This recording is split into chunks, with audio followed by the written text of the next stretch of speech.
donner une réponse claire à la barbarie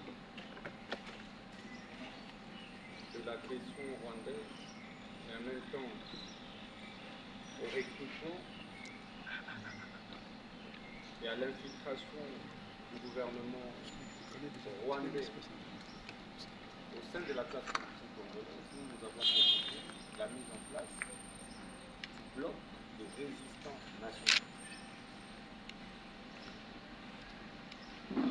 pour mobiliser, rassembler, fédérer tous ceux et celles de nos compatriotes, jeunes et vieux, étudiants, membres de la société civile, qui ont accepté de demeurer loyaux envers la République, qui ont refusé d'aliéner la souveraineté de la République aux étrangers, qui ont accepté d'accompagner la cause de la République. Et ça, c'est essentiel.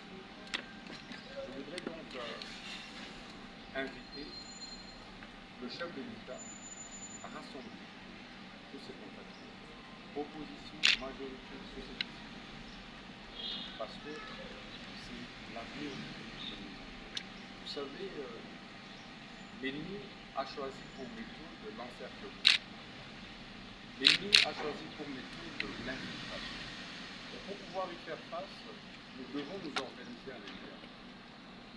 Et c'est dommage qu'il y ait certains jeunes, qu'il y ait certains politiques qui puissent sacrifier l'intérêt suprême de la nation au profit des intérêts égoïstes, mesquins, mais aussi étrangers, qui puissent vendre leur âme au Rwanda, le régime rwandais qui nous a massacrés, qui nous a tués, qui nous a pillés depuis 2 décennies. Accepter de faire allégeance aujourd'hui au Rwanda, accepter de faire allégeance à M. Paul Kagame, c'est en fait vendre la souveraineté de la République qui a été arrachée au prix d'énormes sacrifices. Rappelez-vous des martyrs de l'indépendance du 4 janvier 1958. Rappelez-vous des millions de l'assassinat des baptisés de Rappelez-vous d'autant de martyrs que nous avons connus pour que nous ayons notre souveraineté en tant que nation, en tant qu'État. Et accepter aujourd'hui de faire, de jouer les jeux d'un État minuscule comme le Rwanda, c'est extrêmement grave et inacceptable. Et c'est pourquoi, au-delà de cette proposition de rassembler, de fédérer toutes les forces vives de la nation autour d'un bloc résistant nationaliste, il faut prendre des mesures. Je pense qu'au prochain gouvernement, nous aurons besoin des ministres verticaux. Nous aurons besoin des ministres qui ont de l'audace. Nous avons besoin d'un Premier ministre qui a le sens de l'audace, le sens de l'action, le sens d'initiative, le sens du sacrifice, le sens de l'engagement, pour pouvoir agir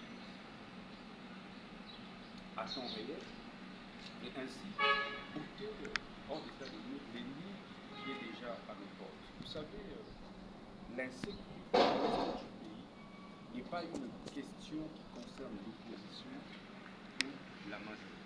Parce que les compatriotes qui meurent à l'Est ne sont ni de l'opposition, ni de la majorité, encore moins la société civile. Ce sont les Congolais qui meurent. Les ressources naturelles qui sont pillées systématiquement à l'Est du pays, dans la partie nord du pays, ne sont pas les ressources naturelles de la majorité du programme, ce sont les ressources naturelles de la République démocratique. Et donc, cette question de guerre, cette question de l'agression du Rwanda devrait au plus haut point interpeller les consciences des uns et des autres. Je vois des gens encourager ce conflit. C'est bien dommage parce que je les dénonce avec la dernière évidence. L'opposition républicaine dénonce cela.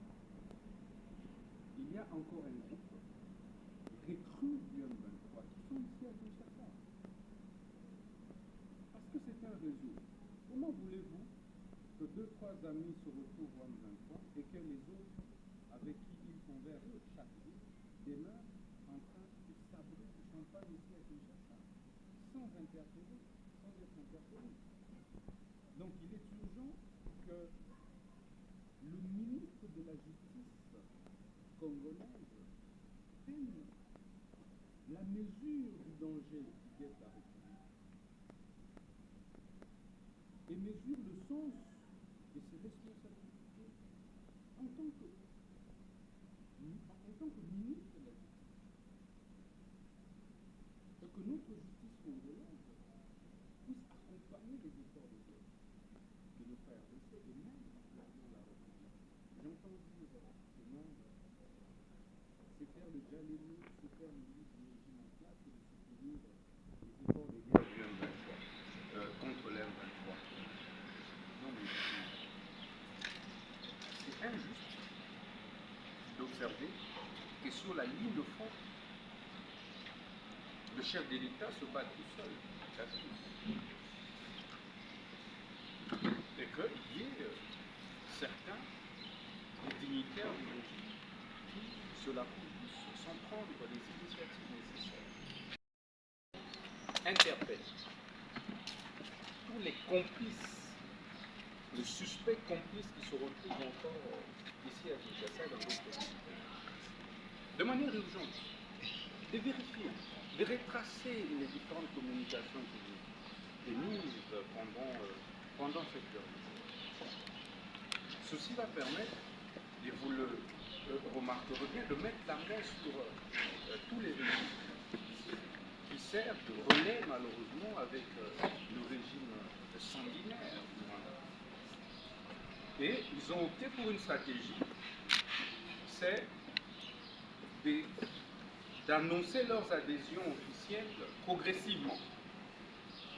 C'est juste ça la stratégie. Et je dénonce le silence de nos frères de l'opposition radicale, mais en fait en réalité au service des étrangers. Il n'y a pas d'opposition lorsque la nation est en danger. Il n'y a pas d'opposition possible. Mais on s'oppose à quoi? Au rétablissement de la paix. On s'oppose à quoi? À la cessation des massacres de nos compatriotes. Vous savez, il y a des questions de démocratie qui ressemblent. La démocratie que nous avons menée de l'étranger, mais il faut aussi suivre l'exemple des dirigeants étrangers lorsque leur nation se trouve face aux défis d'insécurité comme c'est le cas pour nous.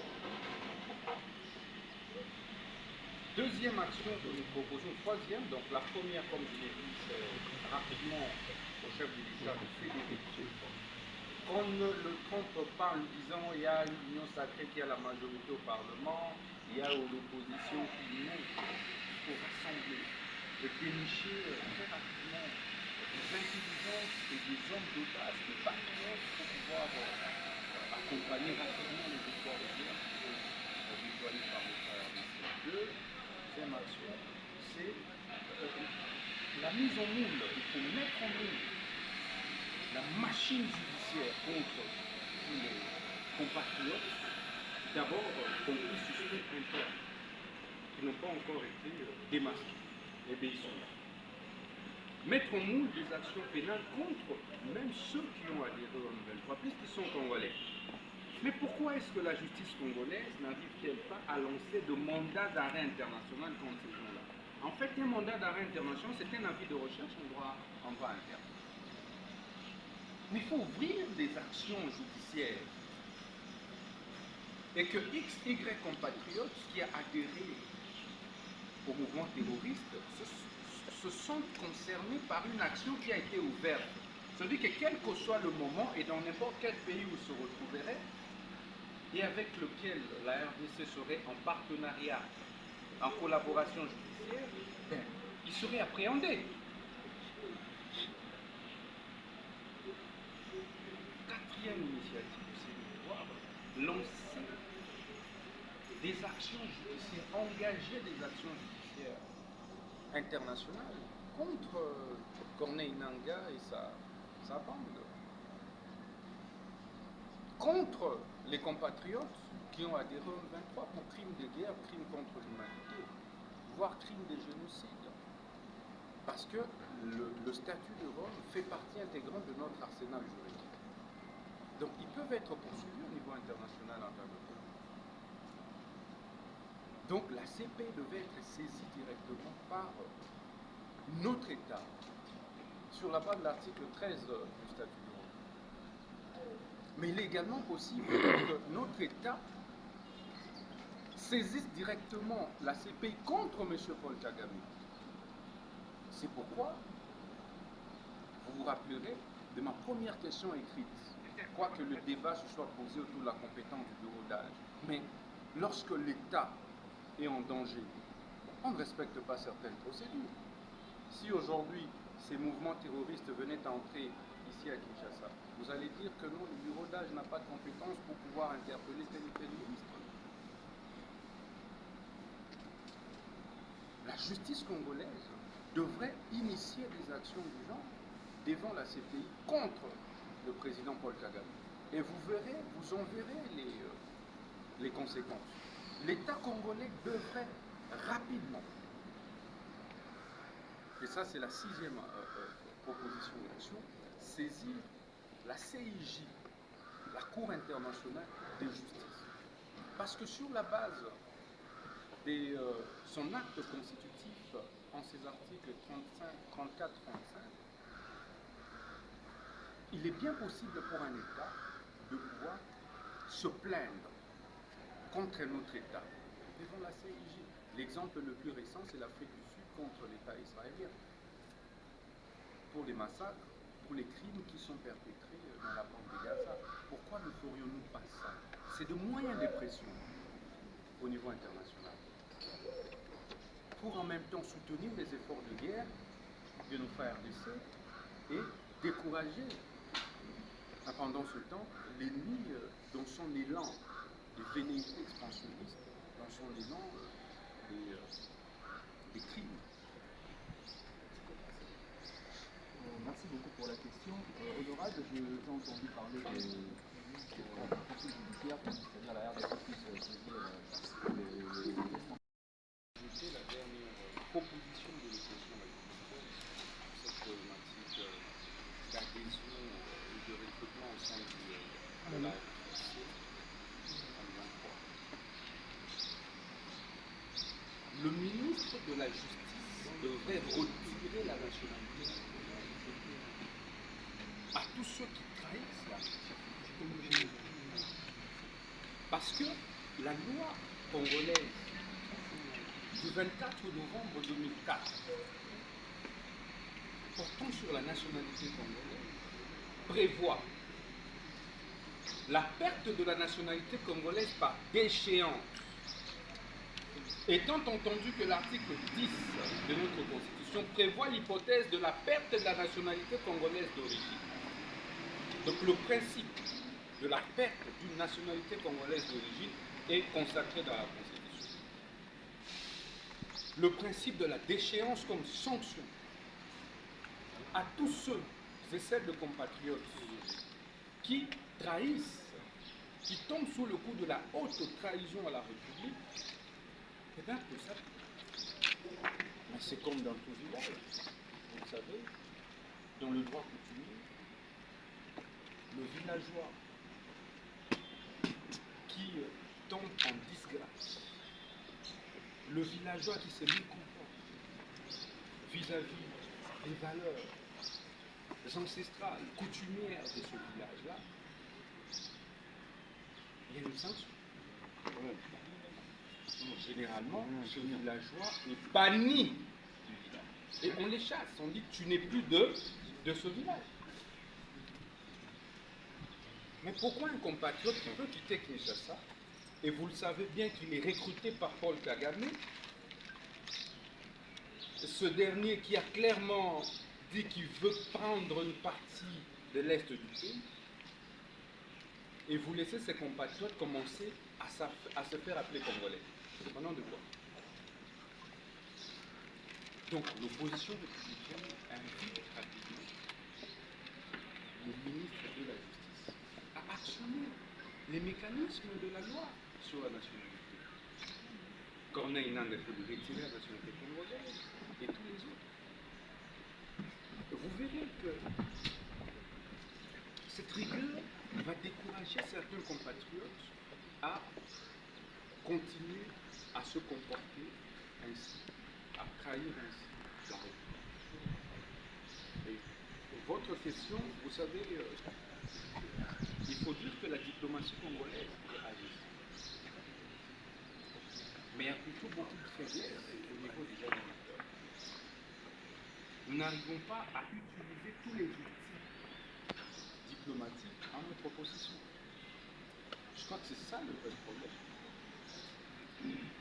Jusque-là, nous nous limitons à dénoncer, à marmonner, à pleurnicher. Et ça, nous condamnons cet état de fait. Nous devons passer de l'étape bébé vers l'étape d'un état mature. Ça veut dire quoi? Ça veut dire mettre en moule toutes les actions que je viens de décliner. Nous avons toute une série d'instruments juridiques internationaux, en fait, auxquels nous ne recourons pas. Simplement. Est-ce que c'est la communauté internationale qui nous a empêchés de saisir la CIJ contre le Rwanda? Est-ce que c'est la communauté internationale qui nous refuse le droit de saisir la CPI contre M. Paul Kagame? Mais est-ce que c'est la communauté internationale qui nous refuse d'appliquer le principe de la réciprocité? Est-ce que c'est la communauté internationale qui nous refuse de lancer des mandats d'arrêt internationaux, nous contre des compatriotes qui tombent sous le coup de l'attentat à l'intégrité territoriale de notre pays? Non, c'est nous-mêmes. Et en droit, on dit nul ne peut se prévaloir de sa propre survie.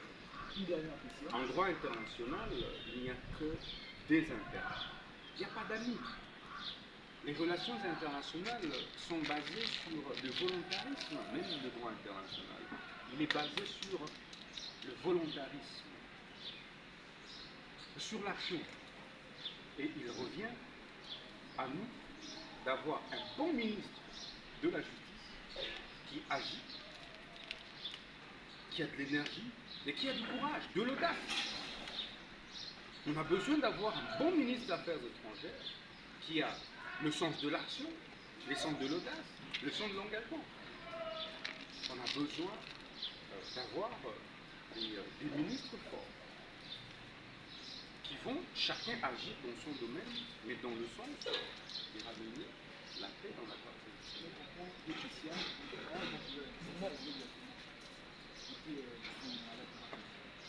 On n'a pas encore abordé la deuxième thématique. Oui, président, je vais essayer quand même de reler tout autour de la première thématique, rapidement. Oh, pas la deuxième. Pas la deuxième thématique. On va pas dormir aussi, hein. Pas la deuxième. Bon, attendez. Il a quand même. Il pose la question. Bon, président, je vais juste savoir la position, le point de vue du député par rapport à la politique. Rétablir la paix dans la partie. Je pense que nous, opposition politique, nous avons pratiquement les mêmes objectifs avec le pouvoir en place sur la problématique de l'insécurité.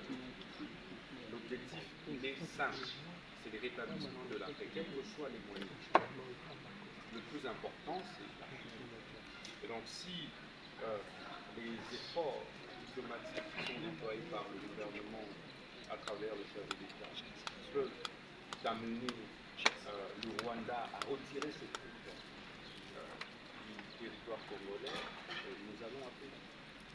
Mais nous avons, en tant que républicains, le devoir d'apporter notre contribution. Ce sont les différentes actions, les 8 actions que je viens de décliner par le gouvernement, à la nation congolaise. C'est en même temps une contribution que nous apportons aux efforts de guerre qui sont déployés par notre RDC en vue de déboucher sur une paix durable et la cessation totale des hostilités dans la partie. Un informateur excellent. Encore un jeu de mots. Je voudrais rapidement d'abord rappeler que, évidemment, l'informateur, c'était un premier ministre. Il y a un chef de parti, le premier parti, il faut être modeste, de notre pays, donc qui gère autant de ministres, qui gère autant de députés. Il qu'on se déleste de la jalousie et de la haine. Ce n'est pas la personne de Justin Kabouya, mais c'est les fonctions qui nous obligent de l'appeler exécutif. Il est démérite pas. Donc ça, c'était une parenthèse. Et puis le moderne a sorti. Nous avons été les premiers à être reçus à ouvrir le bal des consultations en vue de la formation de l'identification à la majorité. Nous en remercions parce que c'est tout un grand honneur et de reconnaître les efforts que l'opposition républicaine déploie dans la consolidation de la cohésion, de l'unité nationale et surtout de la paix sociale. Au menu, nous avons évidemment passé en revue les différentes questions d'actualité, notamment celles qui concernent la mise en place du prochain gouvernement. La position de l'opposition républicaine était claire. La DIPO reste dans l'opposition politique au regard de l'article de la loi sur portant statut de l'opposition politique. Ça veut dire que nous n'avons pas adhéré à la majorité au pouvoir. Nous n'avons pas signé d'acte d'engagement à la majorité parlementaire, d'adhésion à la majorité parlementaire. Nous sommes donc restés dans l'opposition politique. Ça, c'est une information capitale que vous avez. Donc, le chef de file de l'opposition politique congolaise, Constant Mutamba, n'a jamais adhéré à la majorité parlementaire. Nous avons donc décidé de poursuivre notre combat au sein de l'opposition politique congolaise, mais de manière républicaine. Nous avons donné notre disponibilité au nom de la cohésion nationale à pouvoir servir la République dans le cadre d'un gouvernement d'ouverture. Parce qu'en fait, la finalité de notre combat, c'est de pouvoir servir. On ne peut pas servir la République si on est en dehors du jeu. Voilà la disponibilité que nous avons formulée, évidemment avec un certain nombre d'exigences. Parce que nous sommes quand même la deuxième force de l'opposition au niveau du Parlement. La deuxième force. Après, ensemble, c'est dit. Et de ce point de vue, après avoir accompagné et crédibilisé le processus électoral, en déléguant nos représentants, les représentants de l'opposition à la CENI, c'est l'action majeure qui avait débloqué les processus électoraux. Après avoir été le premier à féliciter le président Tshisekedi, parce que rappelez-vous, Katumbi, Matata Ponyo et les autres avaient constitué, Martin Fayulu avait fait bloc pour exiger l'annulation des résultats, pour appeler la population à se révolter, bref, appeler à l'insurrection. Savez-vous que si cet appel était suivi, évidemment, on aurait mis de l'eau au moulin des terroristes du M23 pour pouvoir, évidemment, justifier et légitimer leur lutte. Mais le 28 décembre 2023, le candidat président de la République de DIPO, de l'opposition républicaine que je suis, que j'ai été, avait été le premier à décrisper les tensions politiques, en félicitant le président de la République actuelle, Tshisekedi, et en reconnaissant la défaite de l'opposition politique dans son pays. Mais au vu de ces différents efforts, nous avons présenté notre disponibilité à continuer à servir la République. Et donc, au-delà du gouvernement, nous avons également souhaité l'accélération de la mise en place du porte-parole de l'opposition, dont je suis candidat d'ailleurs. Je suis candidat porte-parole de l'opposition politique congolaise. pour la simple et bonne raison que les autres ne sont pas de l'opposition républicaine. Je suis aujourd'hui surpris que des gens se contredisent de cette façon. On se radicalise il y a quelques semaines, mais à peine après quelques jours, on change de position, on redevient opposant républicain, et pendant ce temps, ce sont ces militants ou ces cadres qu'on voit adhérer au mouvement M23, la AFC, mais il y a un problème. C'est ces contradictions, c'est ces incohérences de nos compatriotes et camarades d'opposition, entre guillemets, qui nous poussent à nous assumer et à poursuivre notre lutte seule.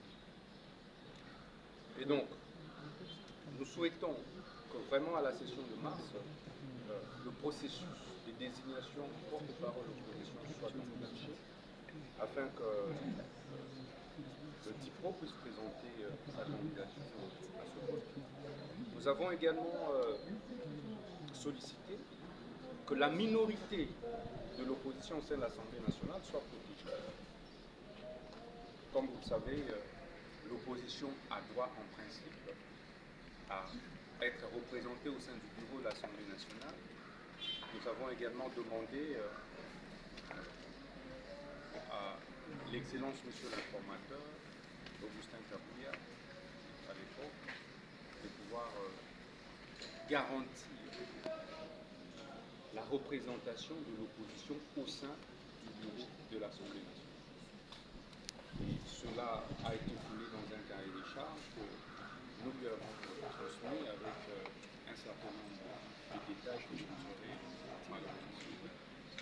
10 hommes, il y en a de toutes parts. D'ailleurs, ils représentent une proportion importante de la population congolaise dans l'ensemble. D'un côté, l'on a des hommes qui attendent que tout leur soit servi sur un plateau et de l'autre, des hommes qui se battent bec et ongles pour accélérer dans les laboratoires des affaires. C'est dans cette dernière catégorie qu'appartient Richard Dounia, né à Bukavu dans le Sud Kivu au mois de décembre de l'union de Séphorien Dounia Mutimando Lubola, ancien président de la Confédération syndicale du Congo, et de Joséphine Kito Lubungo. L'atout de Richard Dounia, c'est l'expérience accumulée si et là qu'il transpose dans la gestion de tous les jours. Tout ce qui est fait le réussit. Richard Dounia, mieux qu'un homme polyvalent, par des 2 diplômes et qui a su faire face aux difficultés tout le long de son cursus scolaire, aussi universitaire voire même professionnel. Pourtant, il a fait ses études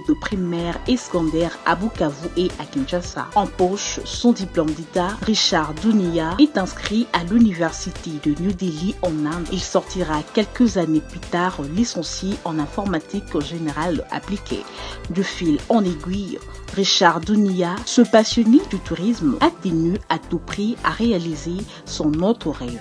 Il s'inscrit à une formation en tourisme et grâce à cela, il augure une carrière professionnelle en tourisme de Kinshasa à l'international. Richard Dounia, un homme prêt à relever les défis. C'est ainsi qu'il se définit d'un trait. Aujourd'hui, Richard Dounia à la tête d'un important holding buy and go avec ramification dans l'import-export. Cerise sur le gâteau, Richard Dounia encadre la jeunesse, surtout dans l'autonomisation et l'entrepreneuriat à travers sa fondation. Richard Dounia, il a aussi une connaissance en politique. Richard Dounia est rigoureux et discipliné dans le travail, le tout doublé de sa force de caractère qui fait de